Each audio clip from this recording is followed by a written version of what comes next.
The key now is which solutions work for what fleets, and in particular even which solutions work for each truck and each route in your fleets. So that's not easy. I've been committed to this organization for a long time because what I see it as is a truth teller. So I'm super excited for this year's Run on Less. I think it's going to be a great example of all the different technologies that are out there to help us take baby steps. We don't have to make huge leaps. We just have to take baby steps for decarbonization. This particular run is, really a unique situation. It's a location for us that's in the middle of the country, out of Topeka, Kansas. That particular location is a great example of where we're running a combination of battery electric vehicles, CNG vehicles, and diesel vehicles that are upfit with the Optimus system that allows us to run up to 100% biodiesel and give us flexibility between those different technologies. Yeah, so I'm representing MBT, the fleet LTL carrier, long haul.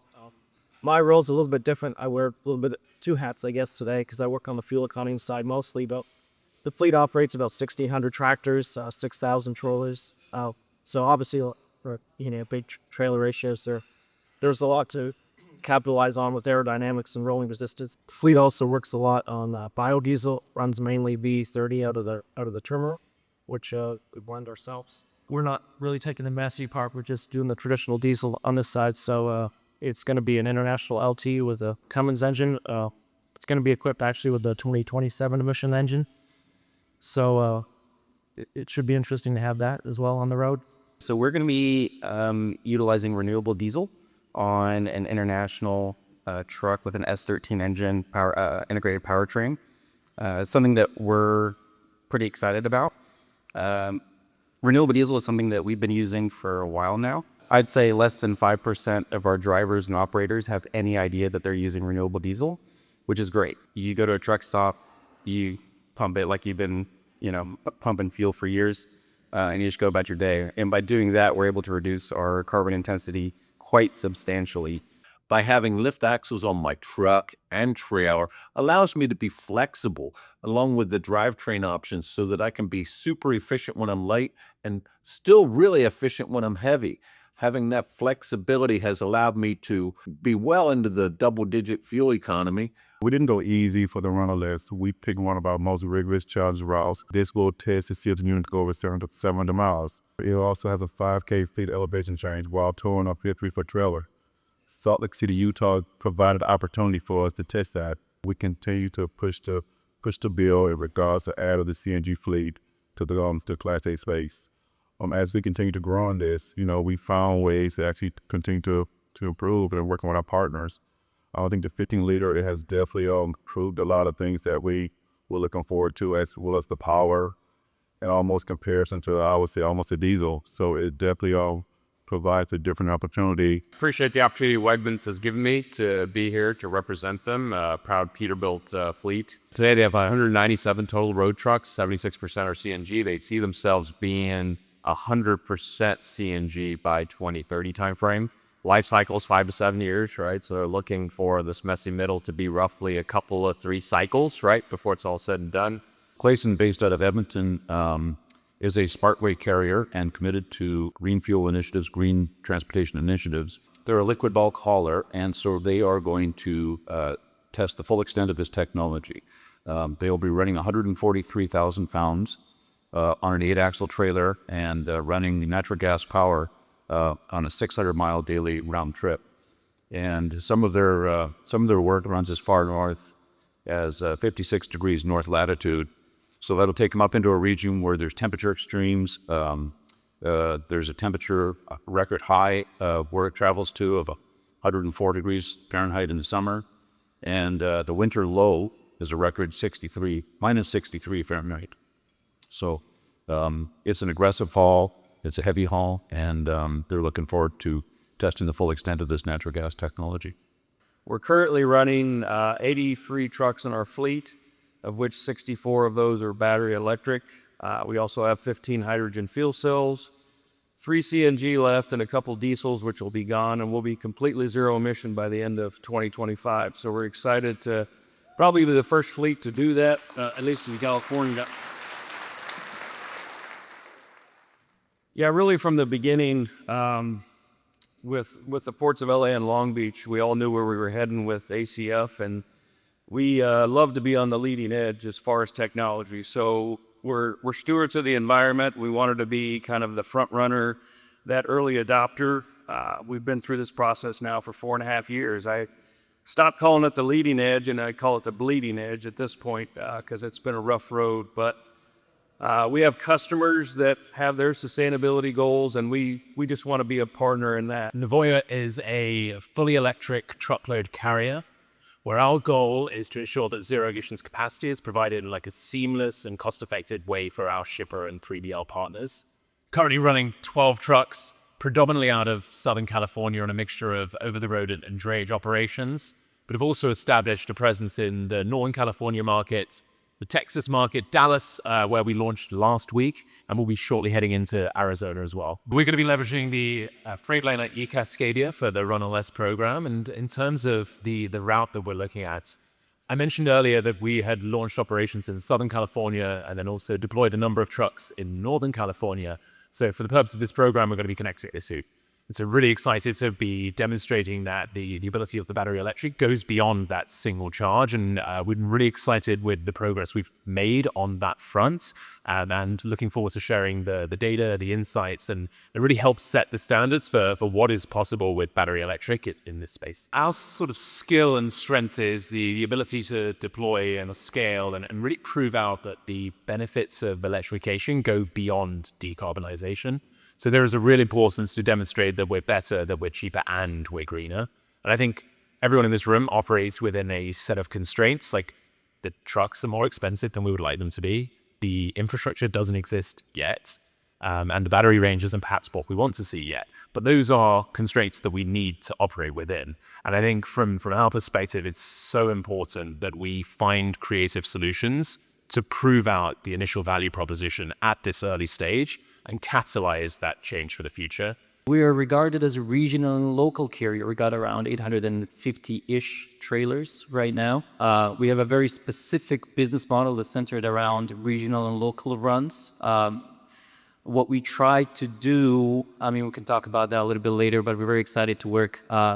This year is going to be a revolutionary thing because we're going to try to do regional runs with the Windrose truck in cooperation with EO Charging and some energy providers, and I'm very excited about that. So we're very proud of what we're doing. We're regional carrier and local carrier, so our business model falls perfectly into what's happening and what we want to do with the Windrose truck as well. So right now we're in the process of electrifying 3 of our yards because you got to have 2 yards on both sides and 1 in the middle just to make sure that everything runs properly. We're going to do our regular routes down to San Bernardino and regular routes down to Vegas, but we want to do something else. We want to do teams to El Paso, through Phoenix and back to Vegas and back, and try to break the record of 1,200 miles. That's going to be a stretch, but we're very excited about that. First of all, you got to educate your drivers on how to optimize your fleet and how to utilize the trucks and how to save on fuel and, you know, use it efficiently. But our biggest initiative will come this year with the electrification, and we really, really hope and we're very excited about how this is going to go. And hopefully enough, if we manage to do so, it's going to be revolutionary, and we're going to transfer 30% within the first year. We're going to transform 30% of our fleet into a Joyride e-fleet operations. We got the Tesla unit. We have a couple of these right now. One of them is isolated to the city application for the purposes of this test. We're going to use our one that runs both a P&D city as well as a line haul application. So during the day, we'll run that 15 stop per day run, as well as running the mainline run in the evening time.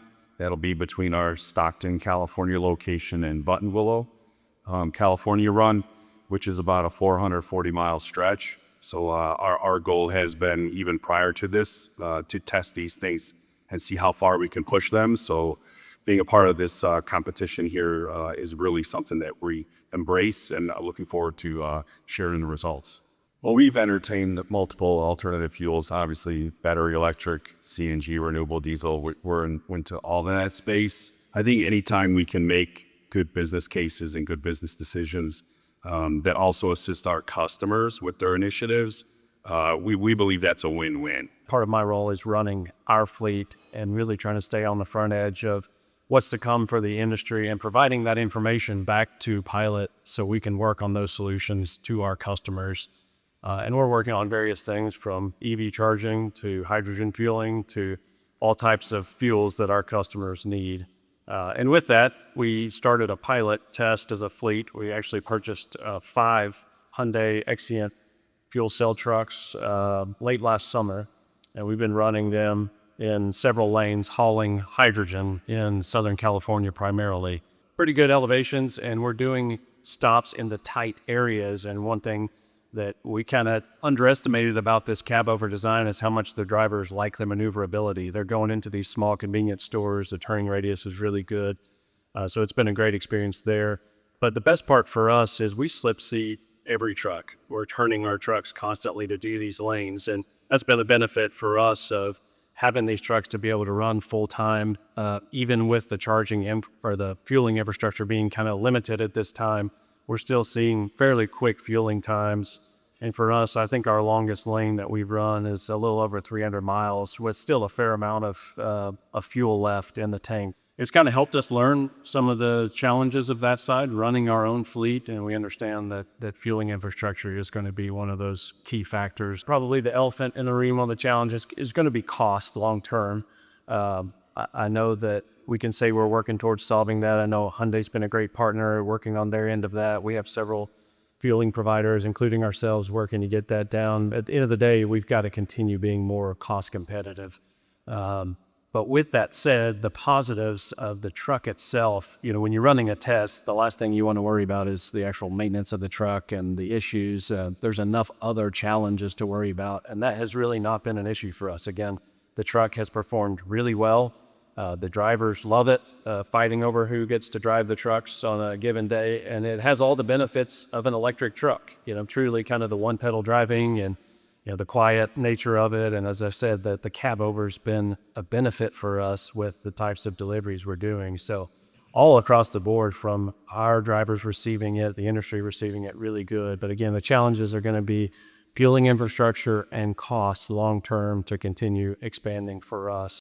I've been with Penske over 35 years, and this has got to be one of the most exciting projects that I've been involved in.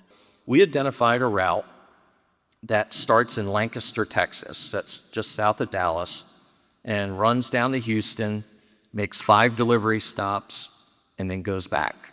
It's about 470 miles round trip. So I can't stress enough how positive and energetic and optimistic everyone in the project has been, including Penske Logistics, including Hyundai, and they've really helped to make this happen, because 470 miles, that's really stretching the outer limits of what the truck can go. So, of course, infrastructure, finding hydrogen fueling was a challenge, but I really think that we've resolved that for this test.